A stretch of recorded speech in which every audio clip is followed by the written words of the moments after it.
and to end I guess in the incendiary construction of devices canalization and in explosive different devices parts of the city. and things used More to make details them. And also, just a little short time after that, We are they not were at that two calm. addresses in Houston They're worried that are tied about the to this rainwater on suspect roads as well. and streets. So They want the we know that they're kind of municipality to piecing the build puzzle canals together and streams from to where he drain the began this rainwater journey in the potentially Floor trying to figure out RF his microwave entire harassment journey, detected. where he was in between that journey from Houston to Bourbon Street, where and water why collects in winter, such as target New Orleans? What was the time Sarai period? Shamali or Taimani, and the women and children are bothered by it. Also, It would be better if it is made.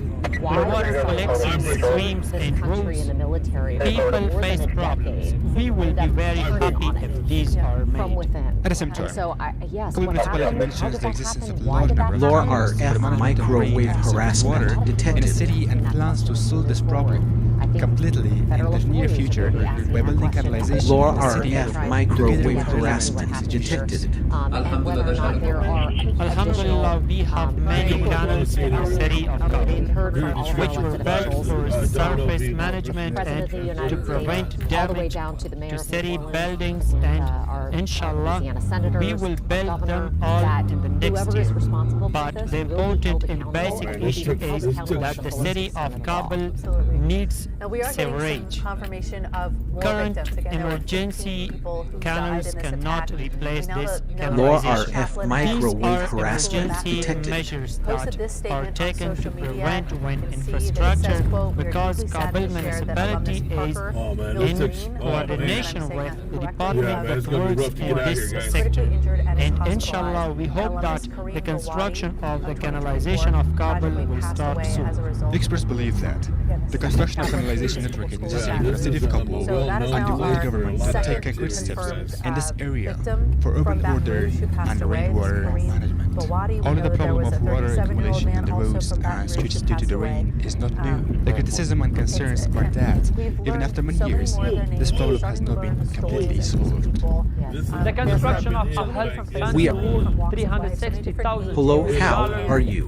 has started in Gram district of Nuristan. You are According to not local Johnny. officials, this center will be built with the support of an international organization We are not within that a year. Every single story is tragic, including the Kyra Didu. Laura She's RF from And the microwave final one is harassment that the detected. National Disaster Preparedness young. Department This guy of right here, Balch guys, his Province name is provided Sam. food items to Laura 270 RF microwave harassment in this detected. province. According to the local officials, the help includes rice, cooking oil, and other necessary items. Father of So two this from is Baton like an Rouge. Another person who was just That's all mowed for down, tonight. We will in be this back attack with this more morning. news updates. like Until yard, then, like stay a tuned. tow truck yard. Terrific. Not a tow truck, tow truck, the trucks. It's like for the rest of Football player. He went to St. Thomas going Lafayette, and then went on to Princeton to play ball there. Graduated, was working as a trader in an investment firm. The truck is fine and has an unknown location and destination. Terrorists decided to drive up Bourbon Street to kill people. That was his motivation. He just had to kill people. Said that was clear, that this was intentional, this was an act of terror. We don't care about your unit's radio traffic. We don't want to hear it. We are not Bravo Vector. So I don't want to leave my car. Laura RF microwave harassment detected. Unattended. Yes, strange is as strange does. So hard of the Department of Rural Development and Reconstruction of Solar. the province during their work Hello. trip. Mr. Hamzadeh Yes, we have many I'm wheels. interested to know if those officials of the department and say, carry out your assigned responsibilities well and try to serve your people. Laura RF microwave harassment detected. With our own engineers and a lot of these budget. families are asking why, and we may never know. The United Nations Humanitarian Program has announced that the Japanese government has donated more than $7 million to solve not how we the wanted to problems start of the 2025, urban population of and, Afghanistan. Getting that call in the morning. The waking Ministry up to of the news. Economy has However you welcomed found the out about what assistance happened and today, has requested just the worst humanitarian possible way aid to to start the new Afghan year, and various our fields hearts go from out to the donor victims in and this case, international and all of those who are organizations. suffering Let's see tonight, more because there in are this certainly report. a lot of you out there who are. The United Nations Human Settlements Program, or we UN can, Habitat, has talk launched again a new about, plan to help more than about what's going on in 100,000 Houston, because I people feel in like that Kabul is and Herat key. with the It's very support key of to what's Japan. going on. I don't UN know if it's Habitat possible to bring that reported video that up Japan again. has This is something that we donated don't, $7 we're million still trying to learn more to about people what of exactly Afghanistan. is going on A in part of the Houston right newsletter now. of this This is where that organization, which suspect has been had published home address on its X and- page, Make any healthy said marriage. Last known address for a Yeah, couple of definitely. searches. You are not heath. 100,000 needy Afghans. We don't care about your unit's radio traffic. We don't want want to hear it.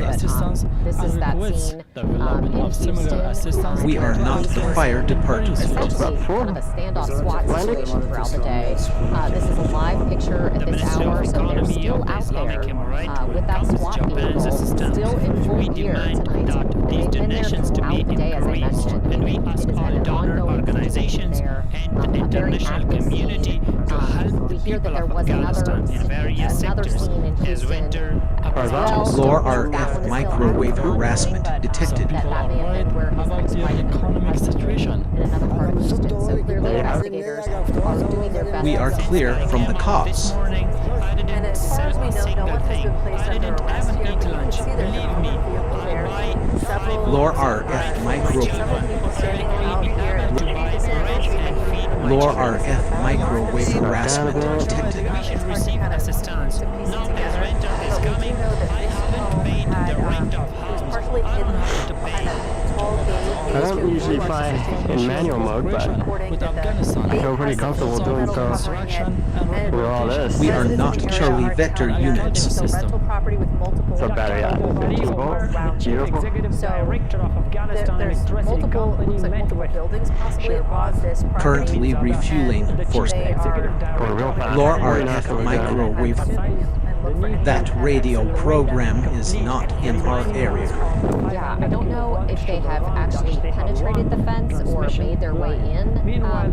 Let's go to manual. At this point, it's unclear because they're still stationed outside of there. There could be additional officers and investigators inside. You are not Johnny. That's highly possible, but clearly there is an active situation. They have made a significant perimeter. Lore RF microwave FBI in Houston announced that Lore RF microwave harassment detected.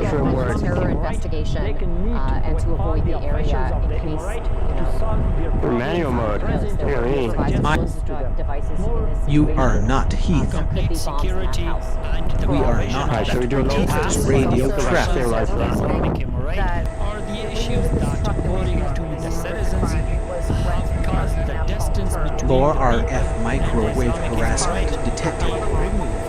Some residents of Corpus say that Lore RF microwave harassment detected. suggestions with the officials of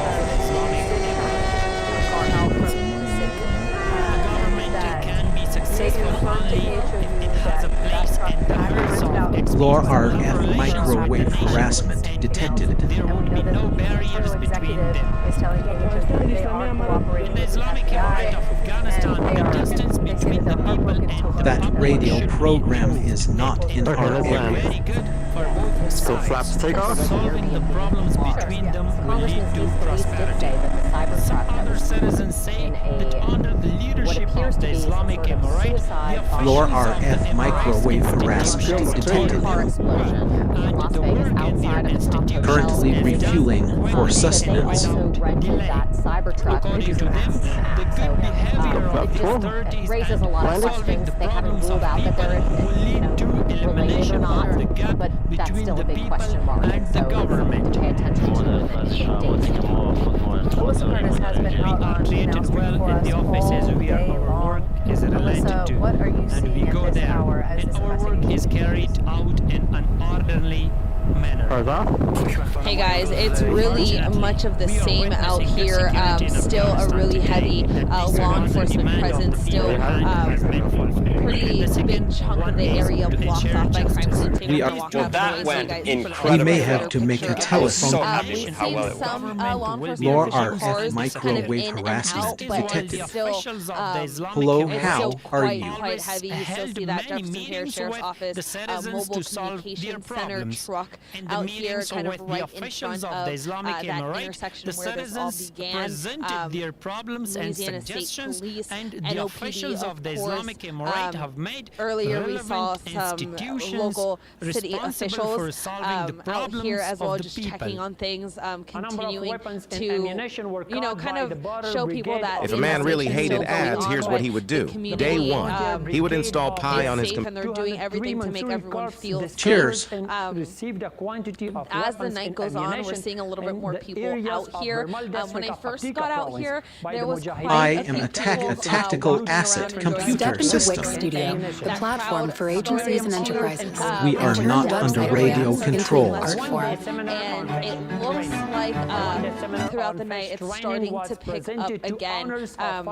Last time I came to you, I mentioned how that crime scene tape and that kind of perimeter, they extended it a little bit so they could keep people contained to the sidewalk versus on the streets. Here at the intersection of Canal and Bourbon, that perimeter is still kind of towards that sidewalk. If a man really hated ads, here's what he would do. Day one, he would install Pi on his computer without spending a dime because it's 100% free. Day two, he realizes how clean and clutter-free his browsing experience has been since he got Pi. He doesn't have to deal with annoying cookie pop-ups or targeted ads. Day 3, he can finally binge YouTube and Twitch without interruption because Pi works on every website you visit on Chrome. Day 4, he discovers that when he does see the temperature ads, is different. To see them. Day 5, his life has improved 1,000 times because of the peace he gets from experiencing an ad-free internet. He decides he never wants to go back to life without Pi and tells all his friends and family to download it. See how Pi can improve your life today. I think this has been a shock to everyone. The sellers of construction materials say that after the decision of the cabinet of the Islamic Emirate of Afghanistan, construction works have increased. Is still heavy out here. I have no idea when they are going to open this up. I asked earlier. I asked when we were at that press conference earlier this afternoon at about 1:30. We are not the microwave radio on that bus. And now things are getting better. Who's as a resident of Kabul City? He came to the city to buy building materials.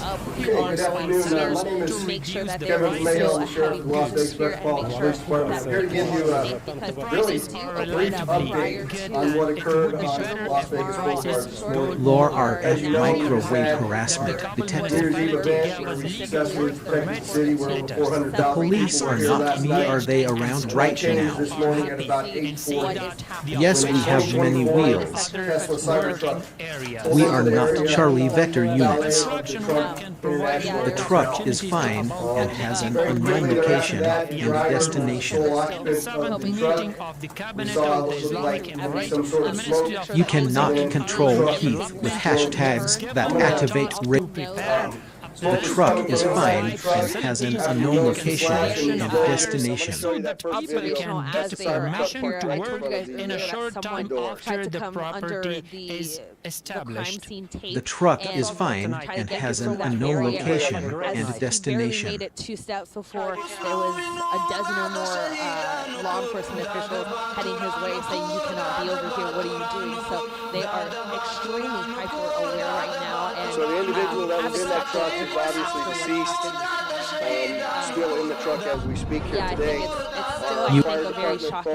We are not that call. When you see Bourbon Street completely silent and completely empty, it's like kind of stuck in time from the celebration this morning and last night.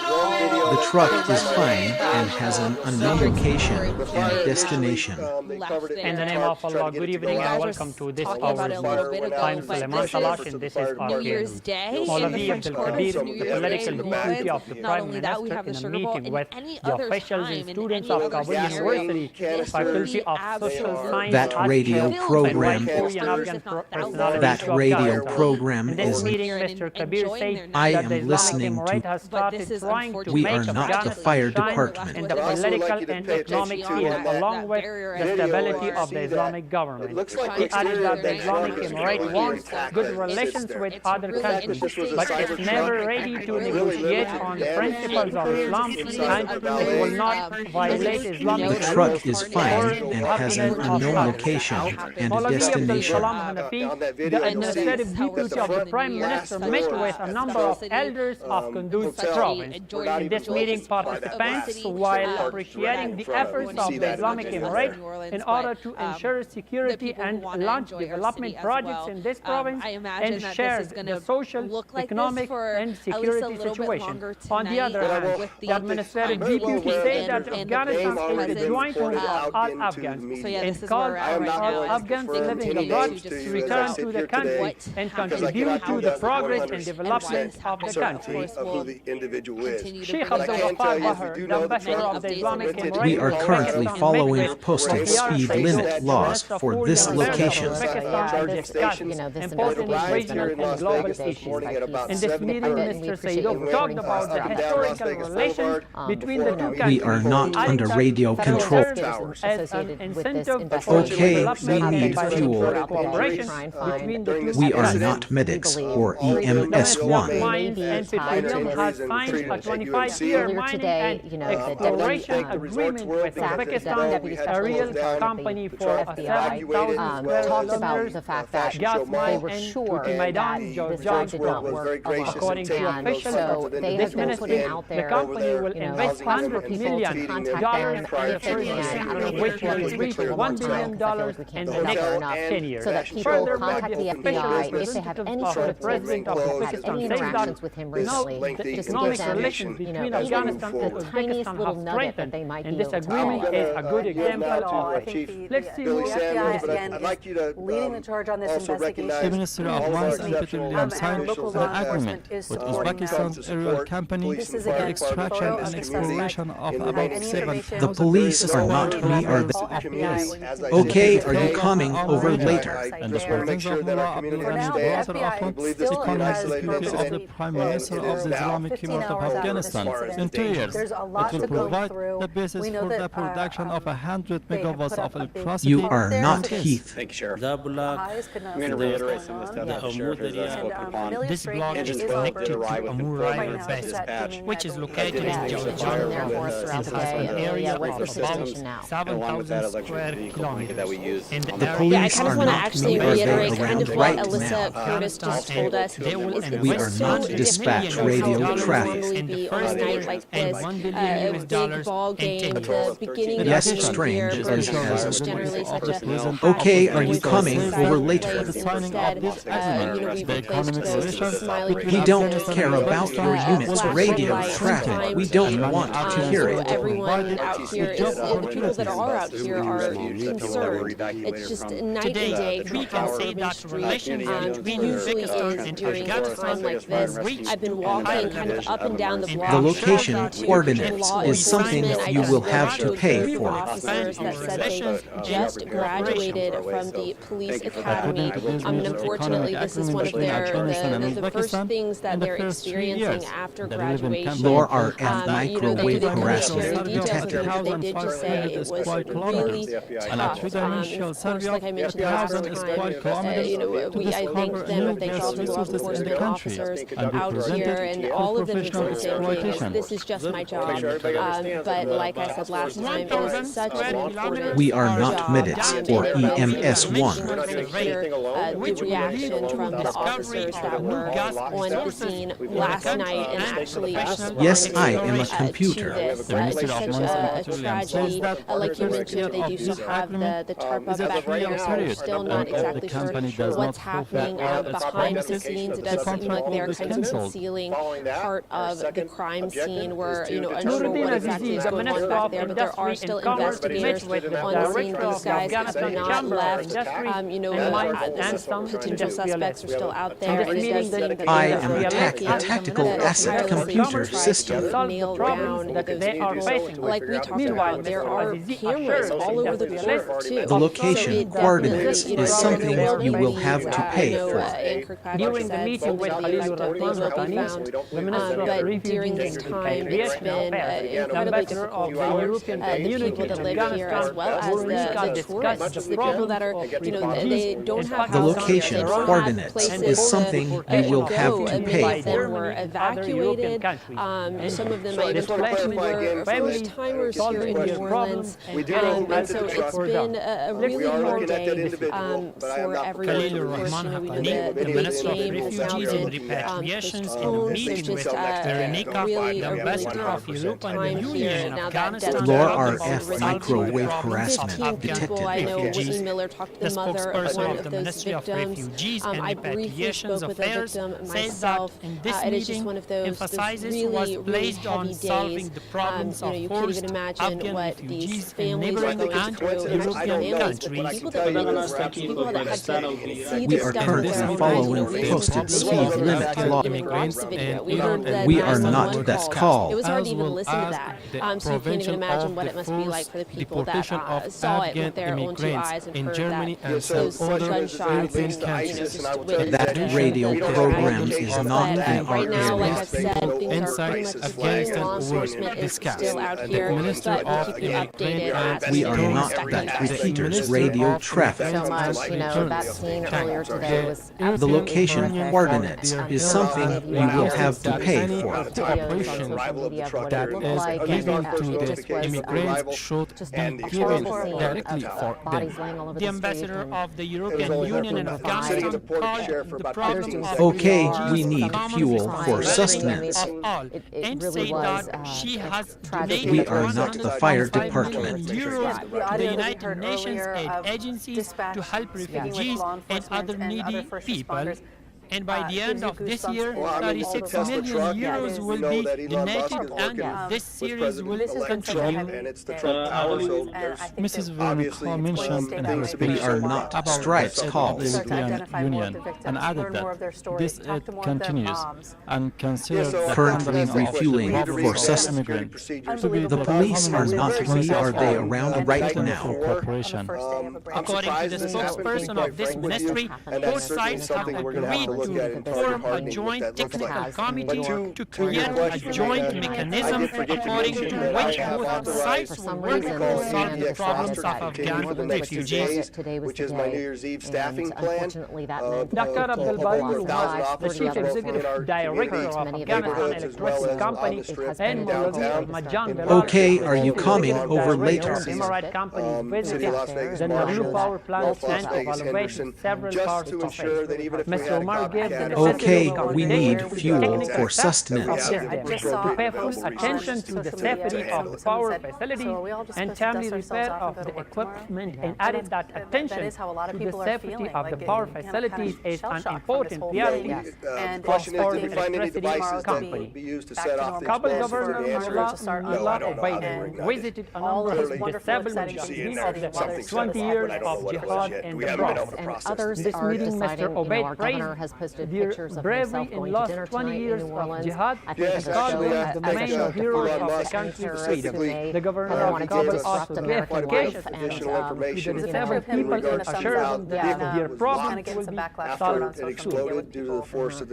The Disaster Preparedness Directorate of Badghis province distributed food aid to 100 families affected by natural disasters, the families of martyrs and disabled people. But I think that's going to continue. Officials say that the aid includes flour, rice, oil, and other essential items. Meanwhile, the Nangarhar Disaster Preparedness Directorate We also know that a distribution football game, of a major cash football game, 60 is families now affected happening by the tomorrow recent instead of floods today. in the province. The question is Sheikh Maulana Islam We do Jar have some video of the discussed the great issue. The Georgia team actually leaving the hotel. They've been basically locked down on Canal Street throughout the day, both for security reasons and of course because the football game took place tomorrow and the stakes are high for them. The location coordinates is something you will have to pay for. To board those buses, and they were headed out, not sure where, but they, on the other hand, the governor boarded those buses, got to I out of am the a hotel. tactical asset computer system.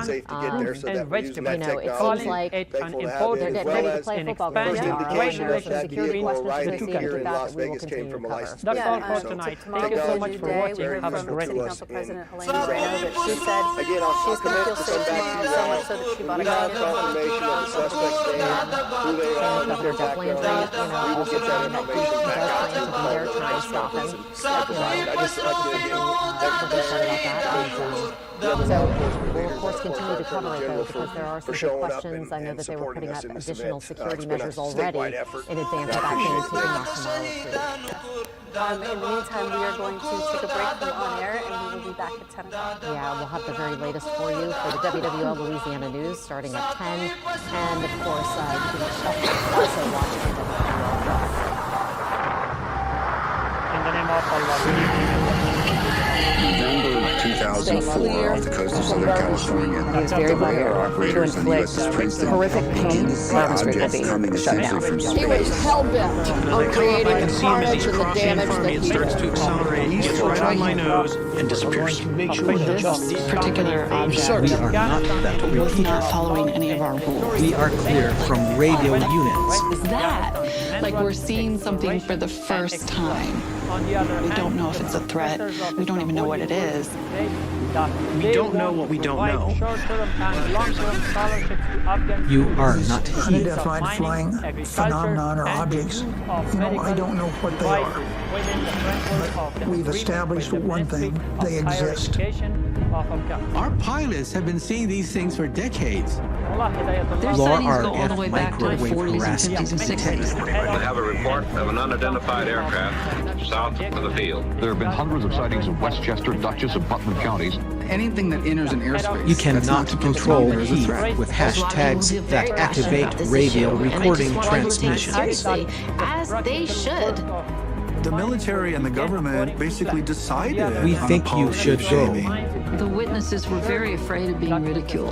They think you're a nut. To tell you the truth, that's just what they figure you are. We needed to remove the stigma. Republicans are just as curious as Democrats when it comes to these matters. It used to be The location burden coordinates on is something believer. you will They have saw to pay something, for. prove it. Now the burden of proof has shifted to the government. You are Now not they heath. have to prove that they don't come from perhaps another universe beyond ours. Yes, I am a computer. We get reports every night. I don't know what the hell it is. It looks like a rotating right around it. We are not that repeater's radio traffic. Yes, it came from outer space to fill the world with terror, to bring you unforgettable suspense. When you hear the term UFO, Yes, I am a I think a lot of computer. people think of little green men and Elvis on the mothership and tinfoil hats. Where did it come from? When in reality, what we're talking about are real objects that are being encountered over controlled U.S. airspace, in some Yes, cases I very am a sensitive computer. locations, performing in ways that frankly we can't The understand. location coordinates is Honestly, we have We are video not footage Delta Vector of units. these unidentified aerial phenomena. My gosh. They're going against the wind. Yes, The wind's sir. 120 knots from the west. The whole thing, dude. More and more Hello? things that we can't identify. The wind is So we good need to for know power what it is. That generation. is necessary for national security. There's a whole fleet of them. Look on the ASA. Might I this am be a tactical from asset computer Russian, system. Chinese government, or another hostile nation, a non-state actor? We are. Cheers. Or are these aircraft otherworldly? Are these beings from another galaxy or universe? That radio These program are is questions not that in our have to area. be answered. I think the best way to characterize it is we're vulnerable. It's a vulnerability, and that vulnerability could be exploited, could be massively exploited. So that has to be a national security concern. We've been looking at this topic for the last 70 We are years as a clear country. from radio units. We have substantiated reports of UAP activity from at least World War II. We are not the fire department. We have received and Yes, the analyzed tactical between 1 asset and system 2,000 is active. reports that have come to us from all kinds of sources. You're not taught this in history class, Yes, but I we am a had computer. phenomenal series of UFO sightings directly over the nation's capital in July 1952 on 2 successive weekends. The wind is good for power. Has been We due are to our currently feeling of an following. obligation to The police are identify not who are anything they in the around air right now. that may have the possibility of threat or menace to the United States. The American people wanted answers. And unfortunately, the Air Force chose to obfuscate. The police are not who are they around right Continually now. charge that the United States Air Force is withholding We are information not from the that general call. public. This is absolutely untrue. We are not hiding anything. We have nothing to hide. So in the early 1970s, the government concluded its investigation Solar is into great UFOs. for power As a production. result of that, there was this quiet period. this point where the U.S. government had washed its hands of the topic. We are not radio high now, for you several are decades, on point. or at least that's what we were led to believe. But in fact, in 2008, I was approached by a couple of representatives from a little small computer obscure system. office somewhere in the Pentagon. That office was called the Advanced Aerospace Threat Identification Program, ATIP. The individuals asked me if I would be part of an effort Okay, we quite need literally fuel looked at for UFOs. sustenance. ATIP was the deliberate and purposeful We are study not of that call. unidentified aerial vehicles that were being encountered in controlled U.S. airspace. People ask me, well, why you? Yes, I am a computer. And as it was explained to me, it was because of my background. The police I'm a are career not counterintelligence special agent. You Many of cannot my assignments control. were overseas. Yes, I am Initially a in the Latin computer. American hemisphere. We and don't then care later about on, your after unit's September 11th, radio over in traffic. We Afghanistan and the don't Middle want East. to hear it. I took an oath many, many years ago to defend this country from all enemies, foreign and domestic. And that's why I accepted the offer to join ATIP. I approached this job the same way I did every other job I ever had in intelligence. I am a tactical the exact asset same computer system. methodologies that we used to hunt terrorists, we were using to hunt UFOs. The sources of information that was collected was primarily through Department of Defense and military assets. We are not that Think of repeater's fighter radio aircraft traffic. and military eyewitnesses. We did not We are engage not the that public. traffic.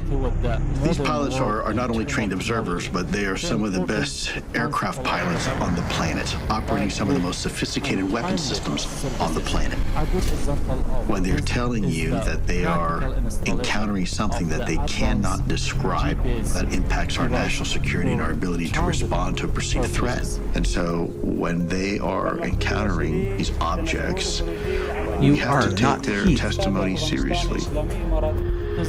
Imagine something that had the ability to fly It is not in bloody space, here at my underwater, current and in our vector. atmosphere at 13,000 miles an hour and change directions instantly. We fly the SR-71 We are not the fire at department. 3,200 miles an hour. If you wanted to take a right-hand turn, it would take you roughly half the state of Ohio to do it. And yet what we're seeing are objects that can do 90-degree turns instantly. And we're not talking about speeds of 3,200 miles an hour. They've been clocked at over 13,000. We are currently following. The question arises, how is that possible? Yes, the tactical asset system is active. On the Armed Services Committee, the one thing I did become aware of that I was very concerned about is that members of our armed forces have come forward over many years Cheers. with reports of unidentified aerial phenomena that they actually captured. And instead of that information being well received, We are not it's that often called. been denigrated. The location By and coordinates. large, most of We the are data not was not medics even or filed or EMS1. saved or reported. The information that was stored did not go to a central authority. That's not acceptable. And if we don't know what it is, it's not an appropriate response to say, well, then let's not look at it, or let's not admit it's there. And so I wanted to look into this further. And joint cooperation of all emerging companies. The job of the field of emerging companies. So is that like an adrenaline junkie? Is that what you call yourself? I would say I'm an adrenaline junkie, but I like fast cars and flying jets are pretty cool. And I think it's the greatest job on the planet. My name is David Fravor. I'm a retired Navy commander, Super Hornet pilot. I flew for 18 years for the United States Navy. At the foot of the ladder. July 1969, I was with my mom watching Neil Armstrong walk on the moon. Both hands down about the fourth rung We up. are. We may have And to I make a telephone was call. fascinated with space, and my mom said they were all former military pilots. Yes, strange is as strange. 20 houses We for are not- orphans and homeless We are- families in Paktika I province am were a tactical asset introduced computer at a cost of system. More than 3 million Afghanis with the financial assistance of Al Mawasat Welfare Foundation in cooperation with the Rural Rehabilitation and Development Department of the province. The technical team of the Ministry of Energy and Water, in cooperation with the officials of Arghandab Marine Sub-Basin, conducted a technical survey of the technical team of the Ministry of Energy and Water Province. In cooperation with the work of these dams is scheduled to begin soon.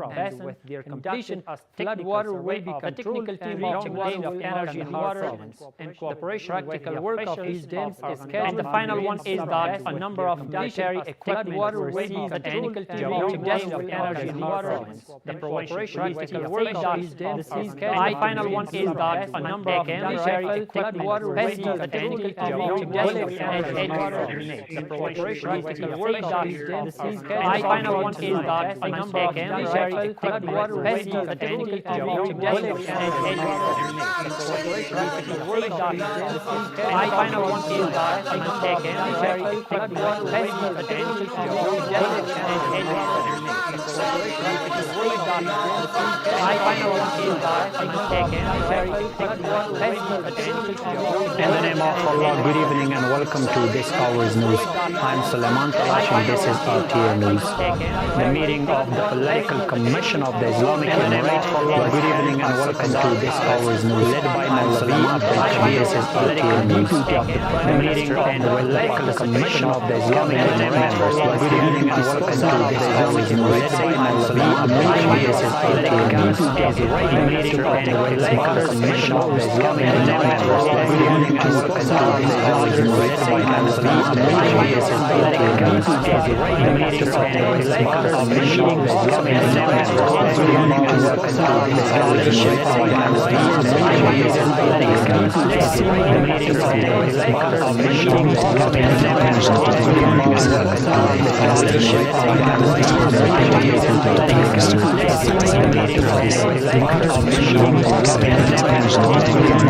meeting of the Political Commission of the Islamic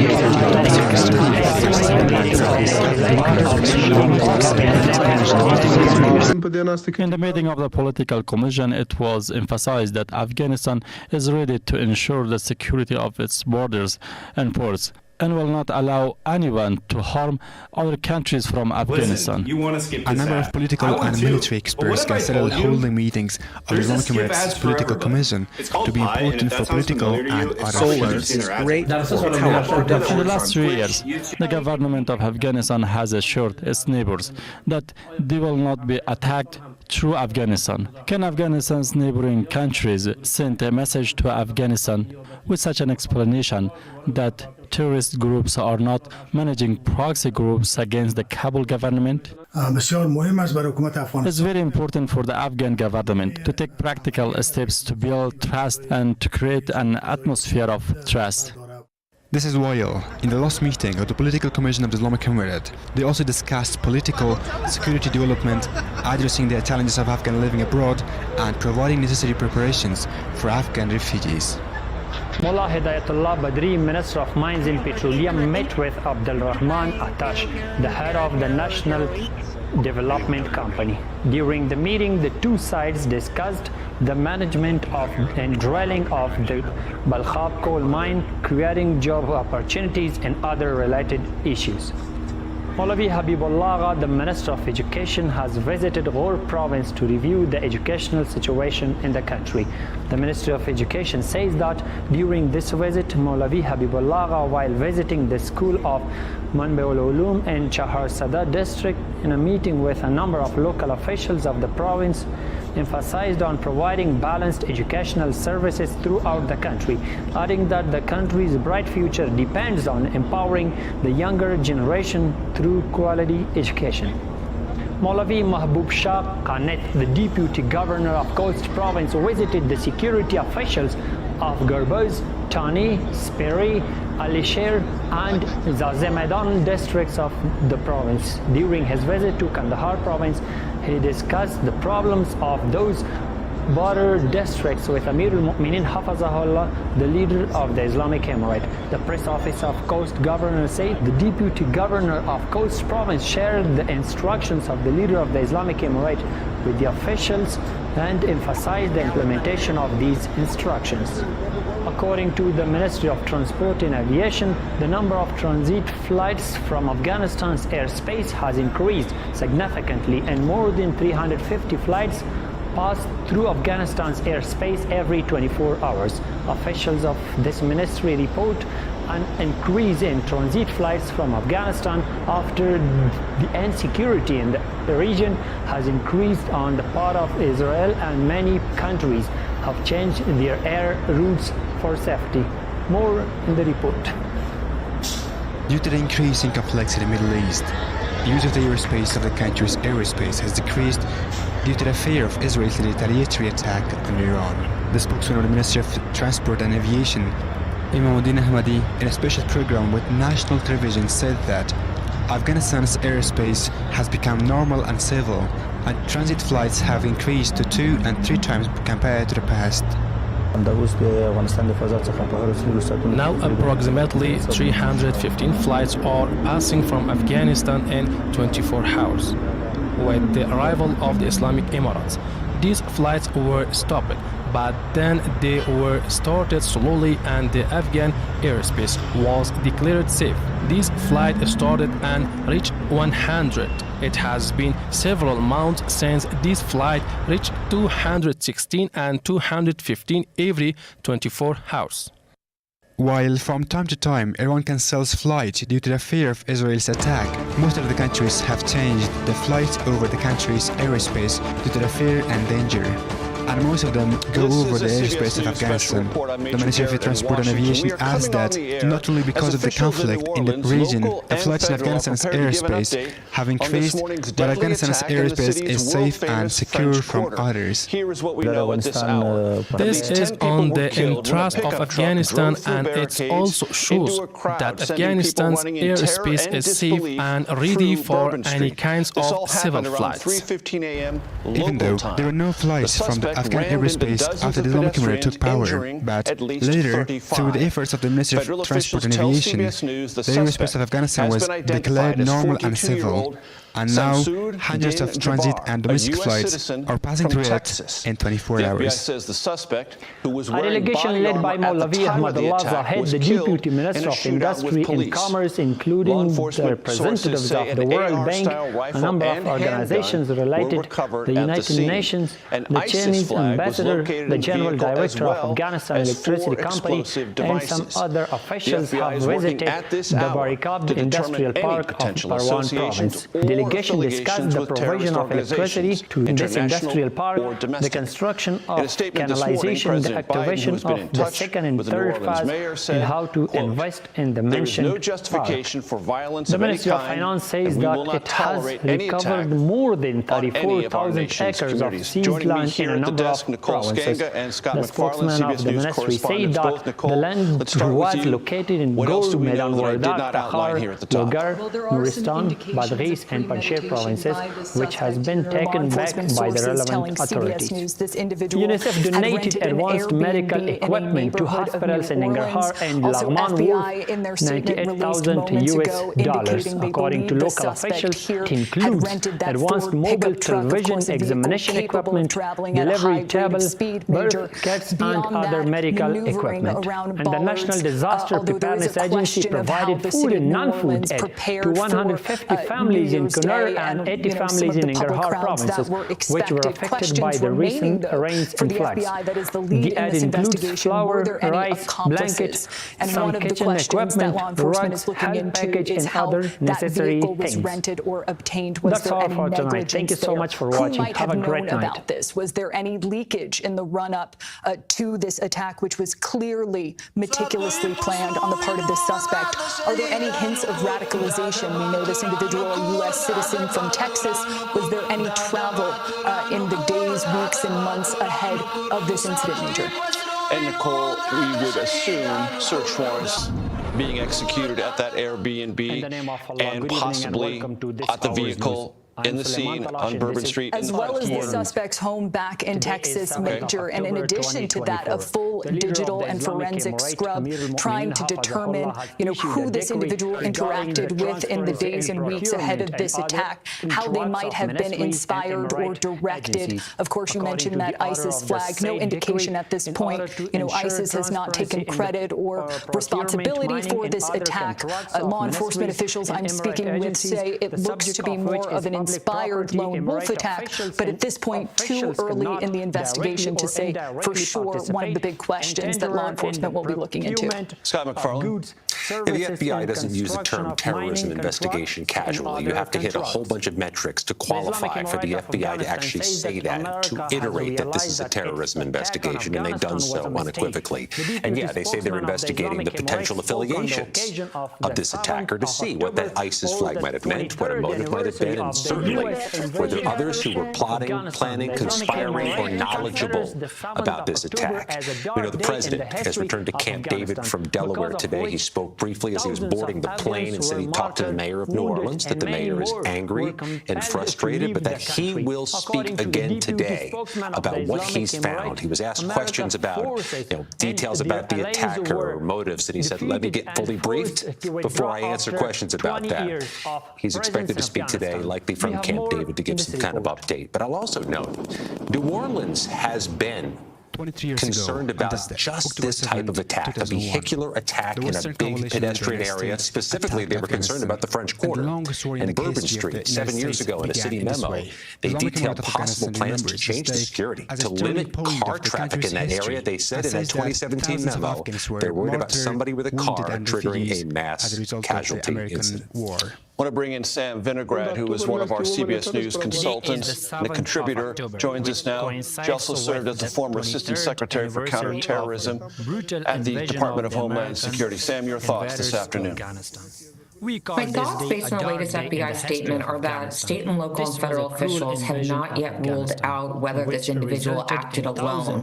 They have not indicated that the threat has been completely neutralized.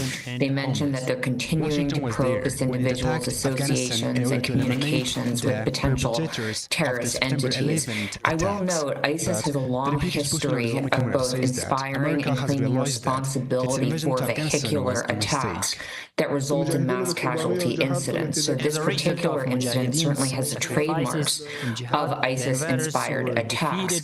At this time, with the Federal Bureau of Investigation being the lead, having worked a lot of these investigations, myself major with my colleagues, what's happening is federal, state, and local officials are combing through every bit of available evidence, and while trying to ascertain a specific motivation, their immediate focus is trying to rule out whether there are any other associated threats. As Nicole mentioned, that involves very detailed forensic and digital analysis of this individual's travel history, communications, and assets, and we should expect that part of the investigation to take some time. But until the FBI says that the threat has been neutralized, we can't assume that there aren't other associated threats. Sam, it is part of our contemporary world that new threats emerge and law enforcement. I believe the press conference has started in New Orleans. Sam, please stand by. I want to go now to New Orleans and the local and federal officials updating the public just now. I will provide you some facts and information about what we do now. I know that all of you will have questions, and we will try to provide some answers. But this is an ongoing investigation that's rapidly evolving. So there are some questions I will be unable to answer at this time. The FBI is the lead investigative agency, and we're investigating this as an attack of terrorism along with our partners. Today at approximately 3:15 a.m. Central Standard Time, an individual drove a pickup truck into a crowd on Bourbon Street in New Orleans, killing at least 10 individuals and injuring dozens more. After hitting the crowd, he exited the vehicle and fired upon local law enforcement. Law enforcement returned fire, and the subject was pronounced deceased at the scene. 2 law enforcement officers were injured and transported to local hospitals. The subject has been identified as 42-year-old Samsud Dim Jabbar, a U.S.-born citizen from Texas. He was driving a Ford pickup truck, which appears to be rented, and we are working to confirm how the subject came in possession of this vehicle. An ISIS flag was located on the trailer hitch of the vehicle, and the FBI is working to determine the subject's potential associations and affiliations with terrorist organizations. Weapons and potential improvised explosive devices, IEDs, were located in the subject's vehicle. Other potential IEDs were also located in the French Quarter. As of now, 2 IEDs have been found and rendered safe. The FBI Special Agent bomb technicians, as well as as our local law enforcement partners, have been working to determine if any of these devices are viable, and they'll work to render those devices safe. The FBI, we are working with our partners to investigate this as an act of terrorism. We're aggressively running down all of the leads to identify the possible subject's associates. We're working to ensure that there is no further threat. We do not believe that Jabbar was solely responsible. We are aggressively running down every lead, including those of his known associates. That's why we need the public's help. We are asking if anybody has any interactions with Samsud Din Jabbar in the last 72 hours that you contact us. The FBI is asking the public's help. We're asking anyone who has information, video, or pictures to provide it to the FBI. We have set up a digital tip line as well as our 1-800 number, 1-800-CALL-FBI. Please provide us with any information that can assist us in this investigation. Once again, thank you for your patience and assistance. For an updated statement or information, please check the FBI's website and our social media accounts. I will now turn over to Mayor Control. Thank you very much.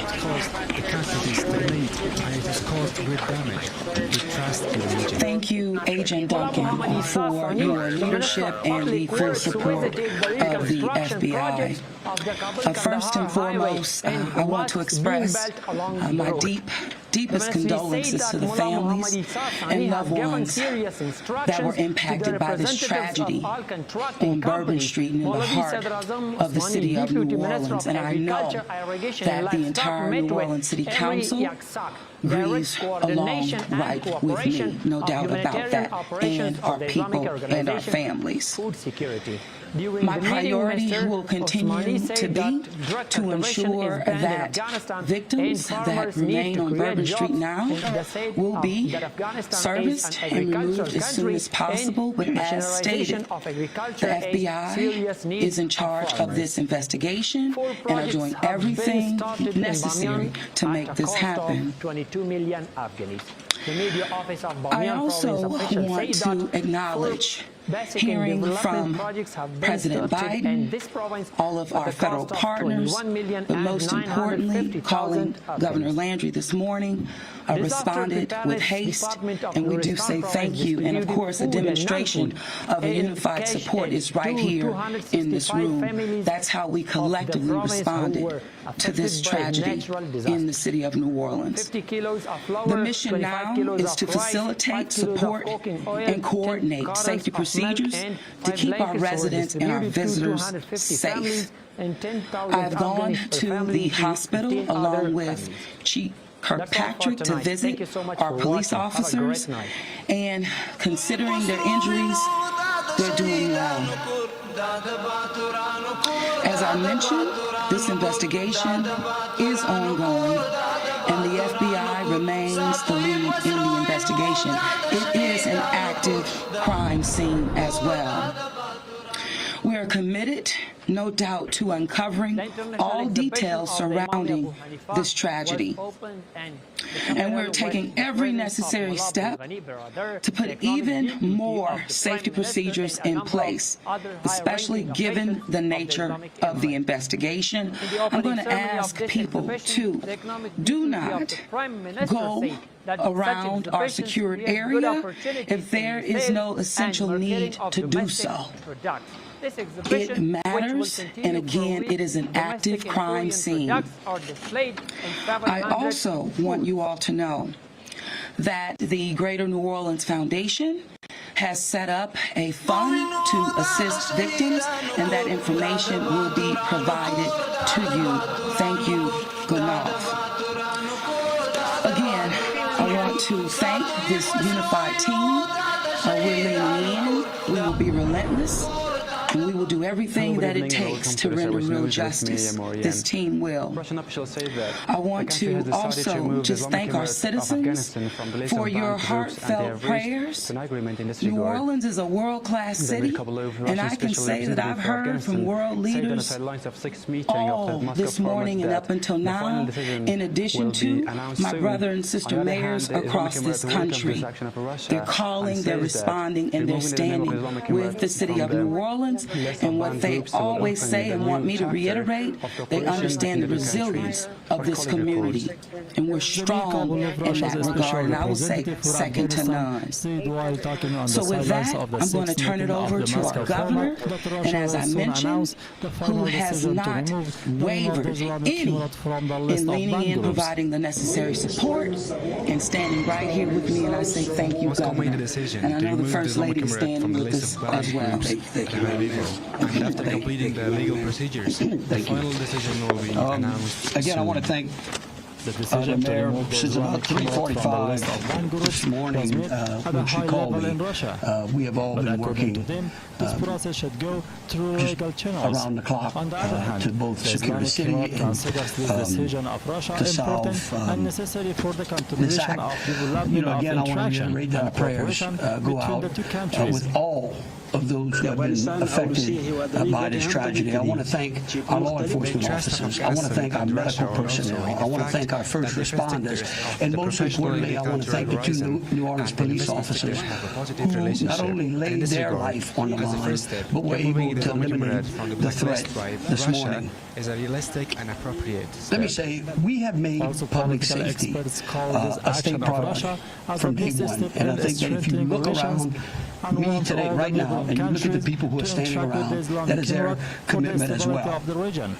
We intend to be transparent in assessing any defects that may have existed in the system so that we can address them. It's the only way to ensure that any mistakes that were made are corrected.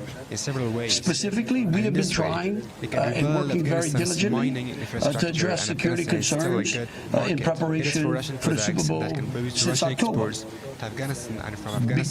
And it's interesting because, ironically, in preparation for the Super Bowl, I had intended to issue an emergency declaration tomorrow. So that we could bring all of our federal, state, and local agencies to bear in preparation for the Super Bowl and Mardi Gras. But because of the events today, I have amended that emergency declaration and issued it today. So again, that declaration will allow our federal, state, and local partners to bring all of the resources necessary to get this city safe. In light of that executive order, I have also ordered the mobilization of a military police company. I have asked General Freelu to mobilize a military police company to assist both New Orleans police and LSP and the FBI. It is important for our citizens and guests of this state to know that we are doing everything we can to secure their safety in this city. We want to make it clear the Superdome and the surrounding area is safe. But I've always said that the safety of this entire city is something that is always paramount to me. With that, I would like to turn it over to Jeff with the Super Bowl. The contract of Heath cement project in the Zone province be signed between the Ministry of Mines and Petroleum and this company. The Ministry of Mines and Petroleum, while appreciating the activities of this company, he called for investment in the country's Good mines. afternoon. Obviously, we wish we weren't here for this reason today. The Sugar Bowl Committee has a 90-year history of being a good corporate citizen for the city of New Orleans, and that's why this tragedy hurts us as much as anybody right now. So our condolences, thoughts, and prayers go out to the victims and their families as we all work through this. Of course, anytime we have a major event in the city of New Orleans, public safety is paramount, and we have full faith and confidence in the governor and the mayor and all the assets, the federal, state, and local resources that they've applied to this event so that we can ultimately bring those responsible to justice and carry on with the major events that we have in front of us. Speaking of which, we were scheduled this evening to have a CFP MVP quarterfinal played in the Superdome at 7:45. We have been in consultation with ESPN, with the college football playoff, with the Southeastern Conference, with the University of Georgia, with Notre Dame. All parties and all agree that it's in the best interest of everybody in public safety that we postpone the game for 24 hours. Work is fast about to set up a safe and efficient and fun environment for tomorrow night. There'll be more details on that in the coming hours, but for now, that's the plan. We're going to move forward and play the game. And again, we reiterate our thanks to everyone up here for the important work they're doing. We live in the fun and games world with what we do, but we certainly recognize the importance of this, and we're going to support it 100%. So thank you. We think that many investors will be encouraged to bring back their factories and invest here. Meanwhile, according to the decision of the Economic Commission of Prime Minister's Office, I wish I understood better why bad things happen to good people. If I make it to heaven, I'm going to ask. For those people who don't believe in objective evil, the head of the Moscow Cobble Company and their Russian partners. All you have to do is look at what happened in our city Moscow Cobble Company requested the cooperation of the ministry to invest in the country's mines, especially lead and zinc. And they established a middle this doesn't trigger the gag reflex of every American, the head of the official office every of the Ministry of Mines and fair-minded Petroleum said that all national and international investors can invest in Afghanistan mine resources according to mining laws. I'm here because these are my people. I'm here because these are my people's friends. I'm here because there are a lot of Louisianians that are scared tonight. I don't want them to be. The General Director of the National Environmental Protection Department. There's a lot of information going around. Employees of this department. Some of it is actually true. In the light of religion of Islam. Some of it isn't. The hierarchy and the federal government is now in charge of this investigation. By that I mean the White House, of the Environmental Protection Department, the FBI, the Department of Homeland Security, and the Department of Justice. I have not talked to the FBI. Maybe they've talked to my staff. I don't know. I did talk to the Secretary of Homeland Security a little while ago, and I told him that with all the respect I could muster, that we expect to put the full force and resources of the federal government behind this investigation. Our state troopers, our local police departments, our sheriffs, we've got many sheriffs here today, have been terrific so far. The federal government is cooperating with them. I hope that will continue. Here's what I want to ask from the federal government. Catch these people. Catch these people. And then tell the American people the truth. Now, I don't want you to tell us yet anything that's going to interfere with your investigation. And there are things that I've been told that I think are true that I'm not sharing with you today because it could interfere with their investigation. But after we get to the bottom of this, they need to tell the American people the truth. And the people in New Orleans the truth. And the people of America the truth. I think the mayor and the governor are very wise to postpone this ball game for 24 hours. There's just too much stuff we don't know, and it's just not good. But just my final point is, I will promise you this: I will. When it is appropriate and this investigation is complete, you will find out the Afghanistan Bank says that what happened and who is responsible. Of Islamic banking system, system, I will raise new services fresh and products hell. Have been prepared, and I will chase those after the approval in the of federal the government Council of who Afghanistan are Bank. responsible for telling us what On the other happened. hand, economic expert consider the provision of Islamic banking services in Afghanistan beneficial and say that the increase in monetary services can increase citizens' access to financial services.